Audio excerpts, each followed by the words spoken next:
Welcome to Sac Taff. I'm still talking about my book, A Sacrifice of a Lifetime. It's very well worn, isn't it? But to me, that's like a good thing. It goes to show how old the book is, And so the last time I spoke to you was on chapter 11. And for those who haven't seen the rest of my videos on Sac Taff, I'm talking about my book I wrote called A Sacrifice of a Lifetime. And I'm in the process of rewriting the book. And so what I'm doing is, and it's quite controversial, and when people read the book, majority of people could understand why I wrote it. But there were a few people that couldn't, and they were picking up on the negatives. And at times it wasn't very encouraging. And so I decided that I'm going to bring the book back out again because the issues that I talk about in the book are still relevant today. But I just thought if I do podcasts, I can talk about it and sort of explain more about it. Not too much though, because it would be good that when the book comes out, people still want to know more. So I can explain more when I'm being interviewed. How's about that then? So the last part I got up to, it was when Rebecca, she basically spoke to Vincent. This was somebody that she was, how can I say, she'd been dating, but she really wasn't into him. She was just going out with him because he gave her something to do, which is not very good. Would not recommend that because he was developing feelings for her, and he could see a future with her. And then she met Wayne, and he was more her type. Handsome, and he's the same age as Vincent. Even he might even be a year older because Vincent was 34, 35. So he was around about that age as well. But Wayne looked a lot younger. He was handsome. He looked almost boyish. And although when she was with Vincent, she felt secure. When she was with when she was with Wayne, she felt a little bit down. She didn't feel herself, but she was just going for it. She just saw, she wasn't listening to how she felt. She was going for what she saw, and what she saw was a handsome man that she would like to get to know and maybe have a future with. So Vincent's taken her out it's more or less for the last time to see a movie, and then on the way she's basically explained what the situation is, but she had told him before, but he wanted to take her out again. And then he was sort of saying, he could actually see himself marrying her and so on and so forth. But Rebecca was insistent and said no, she wants to break it off and date Wayne. So the following Thursday, instead of going to her accounts class, the evening was not very exciting, but she wanted to be with Wayne. He told her that he only worked when he needed to. She did not stay at his flat long or get herself into a complicated situation. She felt strangely dispirited, but when he asked if he could take her out the following night, this changed the feeling. This changed the way that she felt, and she felt it built her up a bit. It was like, yeah, they're going out. Her spirits were renewed, and on the way home, she resolved to look her best for him. She decided to change her hairstyle, as he suggested, and to buy herself a new dress in the West End. And she hoped Wayne would like it, and she booked herself an appointment and had her hair braided stylishly to her shoulders, but without beads. The evening arrived and it was drizzling, so she put on her beige trench coat over a new black dress and picked up her brolly before saying farewell to her parents. I actually remember the dress that I got, and when I had written here, and I'm reading here that she restyled her hair, I wasn't sure what style it was, but I remember now. I remember the style. And the evening arrived and it was drizzling, so she put on a bait. I've just read that. When she arrived at the station, Wayne was not there, so she rang home to see whether he had phoned and left a message. Bernice answered yes. She said Wayne called. I think that was what his name is, but he sounded drunk. That's embarrassing though, isn't it? Filled with dismay, Rebecca waited patiently, hoping he would appear within 10 minutes. She saw him looking as though he had just finished work. In contrast to her new dress, he was in his work clothes. Hello, she said. I'm glad to see you. I thought you were coming. I rang home to see if you had left a message, and my sister said you were drunk. Rebecca noticed that he was not walking in a straight line, but she said no more. She was particularly upset that he did not comment on her appearance. When they reached his flat, he went straight to take a bath. He reappeared in a decent pair of trousers and a jumper. When he still said nothing about her appearance, she asked him point blank whether he liked her new look. She was astonished by his reply. Guess what the reply was? And if you haven't seen the other video, basically when she first went to Wayne's flat, a friend of his came. And then when the friend left, and he was only there, he wasn't there long, maybe like for 10 minutes or less. He came to pick something up. When the friend left, Wayne said that his friend said to him he didn't like the hairstyle and that you should do something with your hair to make you look less African. Yes. And at the time, her hair was sleeked back. Her hair was sleeked back in the bun. And, you know, it looked quite stylish, it did. And with a little bit of makeup on and everything, it looked nice. And so Rebecca really wanted to please Wayne by having a hairstyle that she thinks he would like. And that's what his response was. No, he didn't. Hang on, where am I now?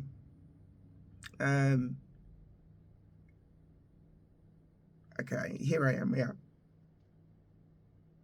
Listen to this. He said no. No, he said, I don't like the dress much. That's what he said. It's not. There was no mention of her hairstyle.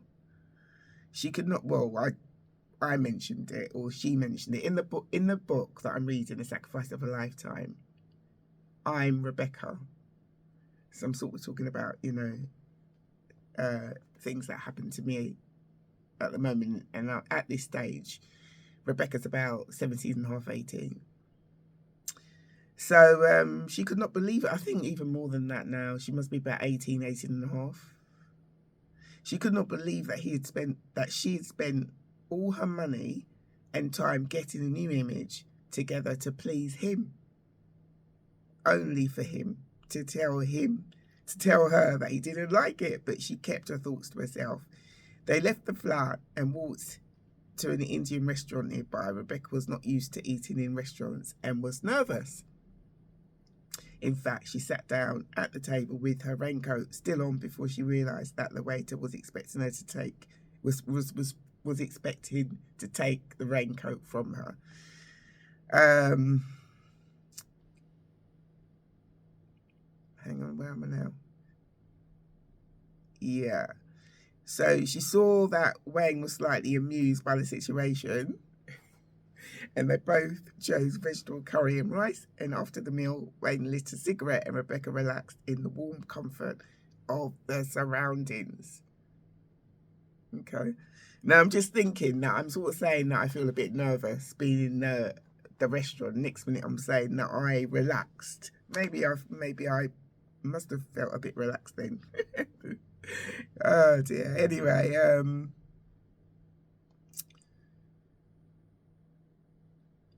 yeah. So she soon became aware that the cigarette was not an ordinary one, and she noticed that his eyes were glazed over. Usually so talkative, Wayne said nothing and no conversation took place until he decided it was time to leave and headed back to his flat. What an evening, hey? The warmth of the flat cheered Rebecca up slightly. She sat down on one of the bean bags without removing her raincoat. Wayne placed himself on the other bean bag. He was not talking he was now talking non-stop and smiling continuously. I wonder why. What he said was complete nonsense, leaving Rebecca feeling very uncomfortable. I better be going, she said. Why aren't you staying? Wayne seemed surprised. No, I have to go home. Can I phone for a cab, please? No. Wayne took the plug out of the socket. Rebecca panicked. I have to go. You know my dad's expecting me. Okay, I'm only joking. He put the plug back and passed the phone to her. When she got home, she had time to think. There was still Vincent. If she wanted him. He could offer her so much more, but she found him less attractive than Wayne. You know, it's a shame that even reading this, and if you were reading it, even listening to it, some of you may be able to understand why she continued to see Wayne. It's the infatuation. She's young. You know, it's the infatuation of, you know, his looks and, you know, how she's hoping to have some sort of a future with this man who she thinks she likes. And it's just such a shame that she couldn't sort of see it yet. And sometimes it takes time, isn't it? You know, when you're dating someone and you really want to sort of have a go of creating some sort of a relationship, and you see the red flags, but you just push it aside, say no, you know, it's just, you know, a one-off or something like that.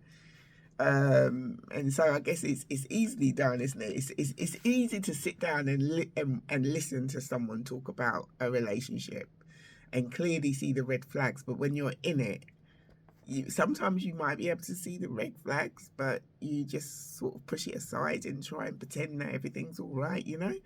Yeah, I'm looking at the time because I don't want the video to just end like that, like it did last time, because I didn't view how much time I had.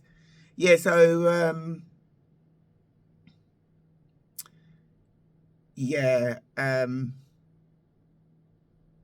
so she's thinking about Vince and how he could offer her so much more, but she found him less attractive than Wayne. She did not know what to do or in which direction to turn. She decided in the end, to continue to go out with Wayne because she felt that when Vincent was asking for too much, he was trying to put her in a situation of which she was not ready. So basically with Vincent, he was looking at, in the long run, at marriage and stuff like that, even though that's what Rebecca wanted, but she's still young, you know, she's only like 18. So, she just felt it was a bit too much. I mean, if Wayne had popped the question, can you imagine if Wayne had popped the question? She probably would have said yes. She probably would have. And her parents, like I shared before, hopefully would have stepped in and said, I don't think you should. But luckily he didn't, because clearly that's not really what he wants anyway. And the way that he lives and everything like that, it's not ideal for that type of relationship anyway. So that's why I think that sometimes, you know, when you are in relationships and things don't work out, it's probably for the best. It's probably for the best. And then you can look back and say, oh my goodness, thank goodness for that. Thank goodness for that. Because it's only this week I've actually been working in, I've been working in Nunhead. It's taken me to Peckham. And then, you know, I found myself back in East Dulwich, but in a different area that I was working in. And lo and behold, I came across East Dulwich train station, and it did bring back memories, because that's the train station I used to get off to go and see Wayne, you know. So it did bring back memories, and you sort of reflect back and sort of say, you know, I can't believe how far I've come. I really can't. And you know, that's the whole point of dating, isn't it? To sort of see things for what they are, and hopefully you grow and mature and begin to realise that Even though you do, you still can make mistakes and sort of still be with someone that you sort of think, oh, maybe not. Do you know what I mean? Yeah, but you could clearly see that this was a man that was not looking for a proper long-term relationship. He wasn't looking to settle down. Couldn't really see him being a father of, of Rebecca's children. It's just not, it wasn't ideal. So, yeah, I don't know whether you can reflect and relate to what I'm saying. And because I've written down, because normally I say something, I totally forgot what I said. I normally said, don't forget to comment on my page, Welcome Muslim Roberts, but this is Sac Taff, so I've got to change that. And I don't actually do that on Sac Taff, it's when I do my YouTube, so you're even getting muddled up. But yeah, do comment and let me know what you think. Do comment and let me know what you think, and whether you've been in a situation like that and you can see all the red flags, but you're just not acknowledging it because you don't want to. You're pretending, you're in the pretending phase because you're so infatuated with that person. It would be really good to hear from you. Yeah, so do place a comment and do some likes and do some subscriptions and do some sharing. Yeah. But I do look forward to hearing your comments, and I hope that you're enjoying what I'm sharing about the book Taffy Ham. I'm looking forward to bringing the book back out again. I really am looking forward to it. But yeah, my socials are, let me just do that before we go. My socials are, I've got Welcome Roslyn Roberts for YouTube, Roslyn1325 for Instagram, Roslyn Roberts for Facebook, and I've also got X, which is _RR or author RR Roberts, something like that. Farewell. Speak to you soon.